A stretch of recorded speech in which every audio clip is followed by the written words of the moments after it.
When you think of Switzerland, what comes to mind? Snowy mountains, delicious chocolate, fancy watches. These are all wonderful things, but there is something even more special about this small country in the heart of Europe. Switzerland is famous for being a land of peace. For more than 200 years, it has not fought in any wars. This is very unusual in a continent like Europe that has seen so many conflicts. The Swiss have worked very hard to build a reputation for being a calm and stable place, a haven of tranquility surrounded by a sometimes turbulent world. This commitment to peace is not just an accident of history, it is a deliberate choice. The Swiss people have decided time and time again that their safety and prosperity are best served by staying out of other countries' fights. This idea is woven into the very fabric of their national identity. When I travel through Switzerland, bustling streets of Zurich, quiet villages nestled in alpine valleys, I feel this sense of order and security. It's a country that has mastered the art of minding its own business, while also being a helpful and reliable neighbor to the world. Understanding Switzerland's path to peace is like taking a journey into a different way of thinking about how a country can exist in the world, a model that prioritizes stability above all else. To understand Switzerland, you must first look at a map.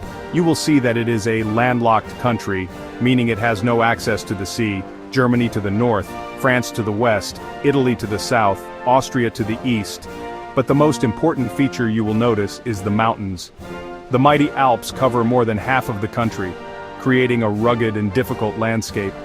These mountains are not just beautiful to look at. For centuries they have served as a natural fortress. Invading an army through these high passes and deep valleys is an incredibly difficult and costly task for any military. This challenging geography has shaped Swiss history and its people's mindset. From early on, the Swiss learned that their mountains gave them a powerful advantage.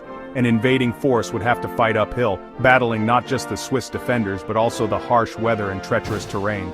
This natural defense made potential invaders think twice. It was easier to go around Switzerland than to go through it.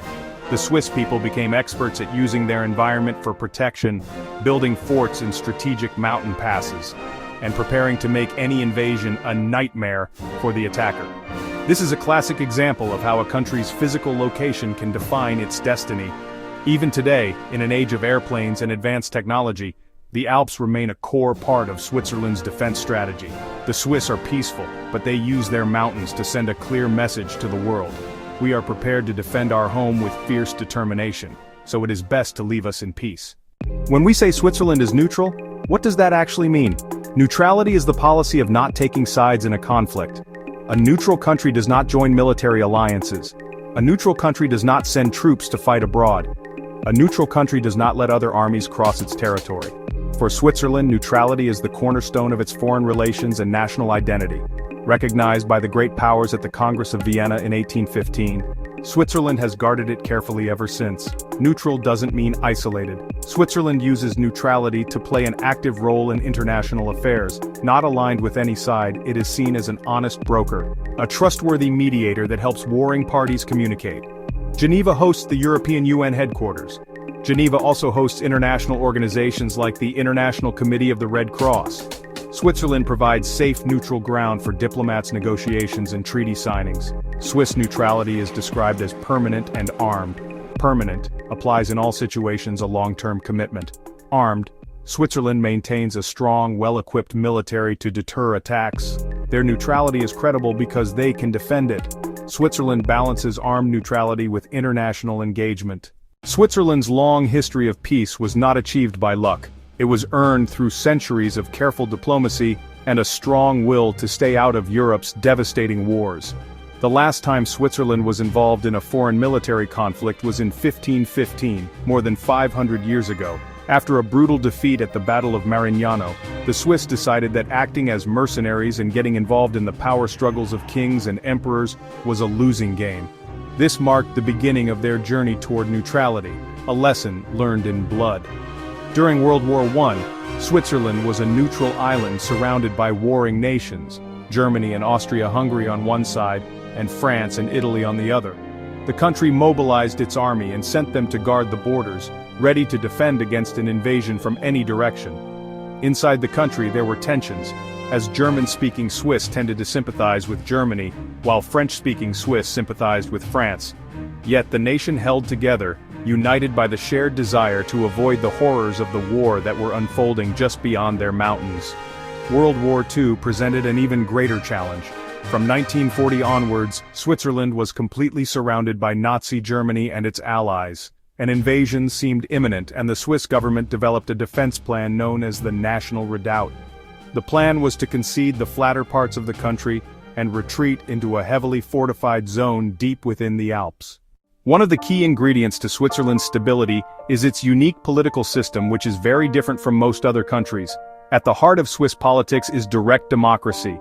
This means citizens have a much more direct say in making laws and important decisions. They elect representatives to a parliament, but the Swiss people have the final word on many issues. They can propose new laws themselves by collecting enough signatures.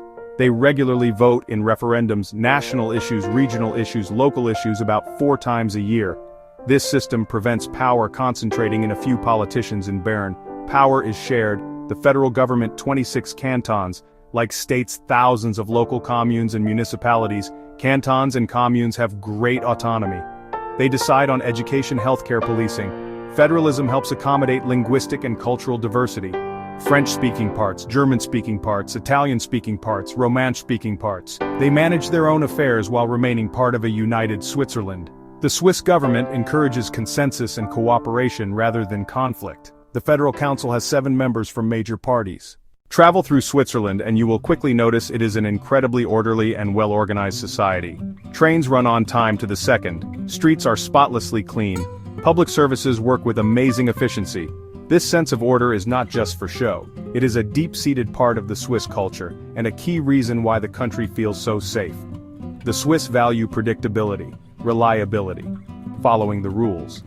This is not because they are rigid, but because they believe that when everyone respects the rules, society functions better and life is safer and more pleasant for everyone. This emphasis on rules and personal responsibility can be seen in many aspects of daily life.